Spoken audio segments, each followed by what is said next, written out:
Quem vem com a gente agora é Américo Martins. Américo, lembra que a gente estava falando sobre isso ontem, uma apuração super interessante que você trouxe de um pedido direto do presidente Lula à sua chancelaria quando fosse a Kazan, que, portanto, fizesse essa negativa à entrada da Venezuela nos BRICS. Está aí, resvelou, portanto, nessa medida de desagravo. Américo Martins, aí me diz aqui uma fonte do Itamaraty, não tem como saber. A gente considera uma postura séria, uma escalada na tensão da relação entre os dois países, que já anda estremecida.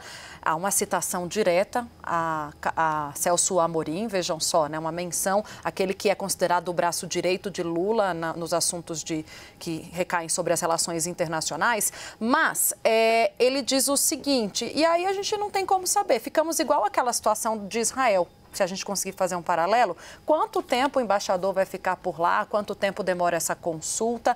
Esse tempo, Américo Martins, tem alguma mensagem por trás sobre quantos dias ou meses esse embaixador pode ficar em Caracas, desabrigando, portanto, a embaixada venezuelana em Brasília? Isso dá o tom da gravidade da coisa? Olá, Tainá, Uribe, Pedro, todos os colegas e todo mundo que nos acompanha, muito boa tarde. Essa medida, Tainá, já da retirada para consultas do embaixador, já é uma medida bastante grave em diplomacia, mostra uma insatisfação muito grande com o país que hospeda esse embaixador. Então, uma insatisfação, neste caso, enorme da Venezuela com o Brasil.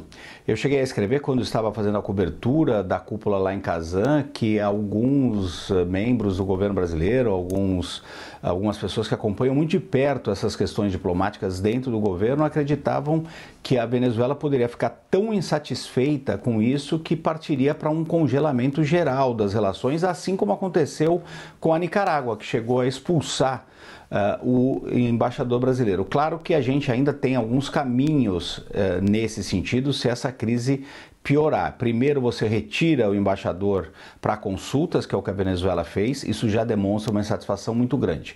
Você me pergunta sobre o tempo em que esse embaixador ficaria em Caracas. Quanto mais tempo, mais ele está demonstrando essa insatisfação, como acontece, por exemplo, no caso do Brasil, que retirou o seu embaixador de Israel, mostrando uma insatisfação muito grande com o governo israelense, depois que o presidente Lula foi declarado persona não grata em Israel. E nós estamos nessa situação há meses. Isso não quer dizer que não existam relações entre Brasil e Israel, como neste momento também continuam tendo relações entre Brasil e Venezuela, mas é uma medida de bastante descontentamento dos venezuelanos, que pode ser seguida por uma retirada do embaixador deles, uma retirada definitiva. Então a embaixada ficaria em Brasília apenas com o encarregado de negócios, uma situação muito menor,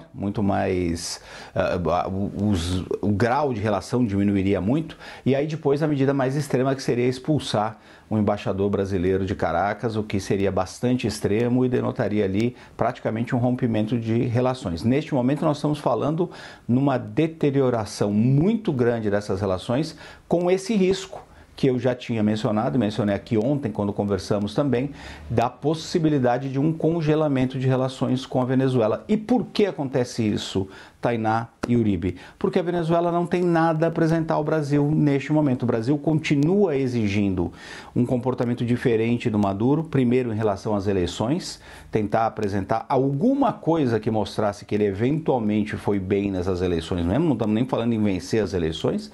Segundo ponto, encontrar uma forma de tentar um acordo político com a oposição, não existe sinal nenhum disso, e também diminuir a repressão à oposição. Também não temos esse sinal, muito pelo contrário.